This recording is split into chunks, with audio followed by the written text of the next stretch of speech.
आकाचे आका जे master mind आहेत तर आकाचे आका त्यांचा रोल काय आहे? अजून त्यांचा रोल समोर आलेला नाही, म्हणून मी आकाच्या आकांचं नाव घेणार नाही.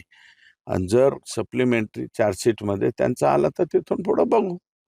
आताच नाव घेण्याची घाई मी करणार नाही. पण तुम्हाला वाटतंय का पण ते आकाच्या आकाचं काही मला आज तसं काही वाटत नाही, परंतु तपासामध्ये जर आढळलं तर मग त्याच्यावरती स्पष्ट बोलू ना. आत्ताच बोलण्यात अर्थ नाही. आणि माझं मत असं आहे की आकाच्या आकांनी काही दिवस मंत्रिपदापासून थोडंसं दूर राहिलं तर बरं राहील. कारण तुमचा काही ना काही फायदा त्यांना मिळतोच, तो मिळू नये म्हणून काही दिवस बिन खात्याचं मंत्री राहावं. आणि चार्जशीट एकदा फायनल दाखल झालं आणि ही केस बोर्डावर आली की तुम्ही परत काय आहे ना.